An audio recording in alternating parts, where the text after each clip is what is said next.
Assalamualaikum warahmatullahi wabarakatuh. Salam Maikat Hikmah. Mengungut remah-remah hikmah di sekitar kita. Tak terasa ternyata 3 bulan lebih saya tidak menemui para sobat Maikat Hikmah. Tentu saja bagi saya ini adalah hutang saya, baik secara moral maupun material. Secara moral, sejak channel ini dibentuk, saya telah mengazamkan diri saya untuk selalu memberi manfaat-manfaat bagi para pemirsa sobat Maikat Hikmah.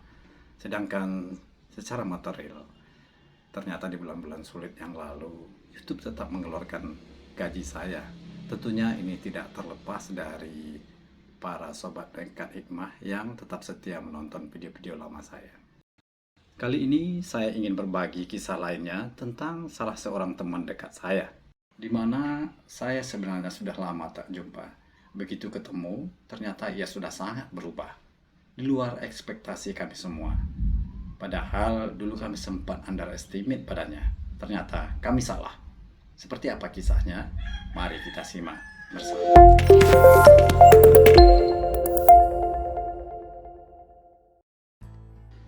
Di antara kami semua, teman kami ini sebenarnya dari keluarga kaya dan berada.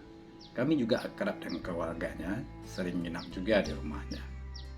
Namun, saya akui, semasa muda, dari teman saya ini jugalah kami mengenali kehidupan jahiliyah. Bingar-bingar dunia malam kota, ganja, vodka, dan kenakalan-kenakalan remaja lainnya. Sampai akhirnya beranjak dewasa, di antara kami pun berkeluarga. Ingin merubah, menata kehidupan lebih baik tentunya. Namun berbeda dengannya. Ia tampak masih larut di sana, bahkan setelah sempat juga berkeluarga, kami berpikir ia tak akan berubah. Belakangan kami mendengar ia juga keluar masuk penjara. Dan terakhir, 7 tahun yang lalu, ia sempat ke rumah. Setelah itu, saya pun tak pernah mendengar lagi kabarnya.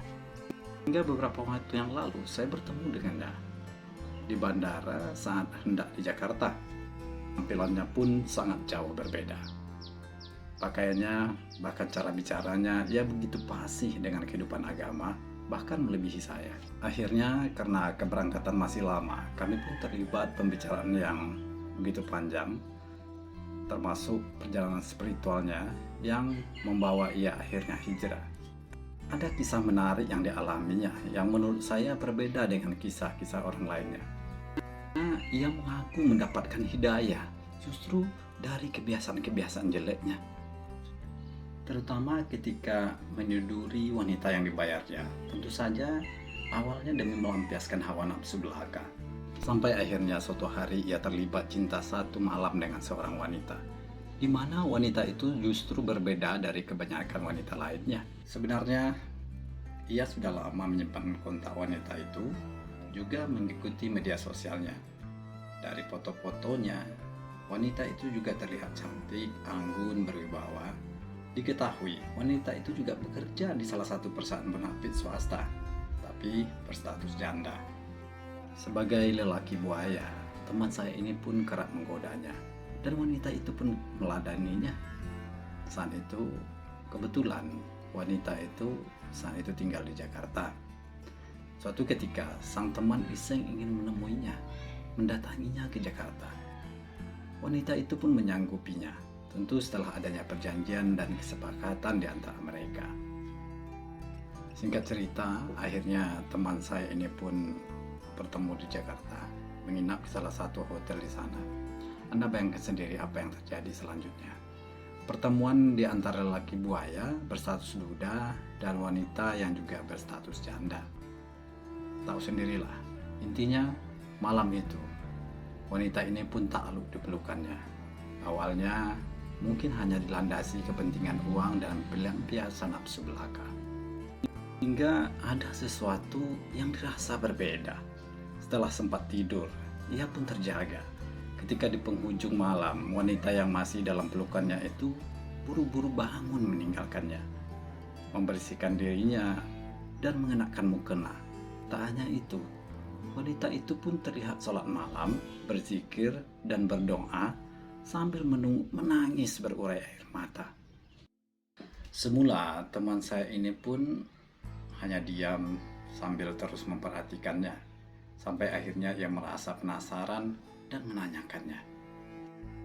Agak lama, wanita itu pun akhirnya bercerita tentang penyesalan akan dosa-dosanya, juga tekanan hidup yang sedang dihadapinya. Kesimpulannya, ternyata keluarga wanita ini tengah dililit hutang akibat bangkrutnya bisnis sang ayah. Mereka pun telah menjual berbagai harta benda termasuk rumah, sampai-sampai ayahnya pun sempat depresi dan kini hanya terbaring sakit tak berdaya. Tak hanya itu, sang suami yang telah memberinya anak satu juga menceraikannya, meninggalkannya. Untuk bertahan hidup dan membiayai keluarga, ia pun melakukan berbagai upaya, mulai dari bekerja, bahkan jika perlu menjual kehormatannya sebagai wanita.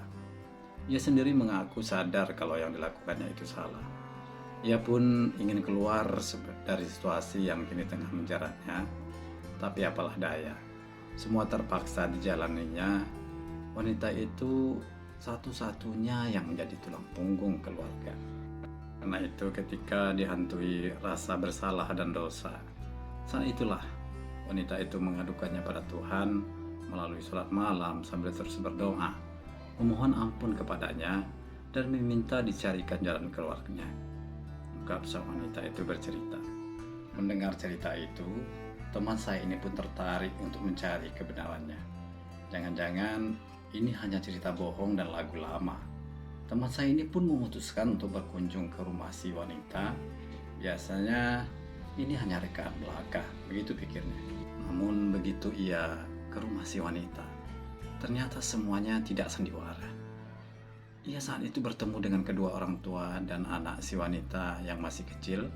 Di sana ia pun makin tahu lebih dalam tentang si wanita yang ditidurinya tadi. Mana tadinya wanita ini dari keluarga yang baik-baik dan tergolong berpendidikan pula. Dari situlah ia berubah. Akhirnya menikahi wanita itu menjadi istrinya, menjalankan usaha yang mereka rintis berdua, hingga memutuskan hijrah mendalami agama. Alhamdulillah, usaha mereka berkembang dengan pesatnya, hingga kini pun ia dikurniai 2 anak dari pernikahan mereka. Ia pun sudah meninggalkan semua kebiasaan buruknya, bahkan merokok pun sudah lama ditinggalkannya. Tentu beda dengan saya. Kira-kira begitulah kisahnya. Ternyata hidayah itu bisa datang dari berbagai arah. Kita acap kali menyepelekan dan memandang remeh apa yang kita anggap hina, merasa diri jauh lebih baik dari mereka, terjebak dalam kesombongan syaitan dan tak menyadarinya, tanpa mau peduli dan sedikit peka. Mungkin inilah hikmahnya. Semoga tayangan ini bermanfaat. Billahi taufiq wal hidayah. Assalamualaikum warahmatullahi wabarakatuh.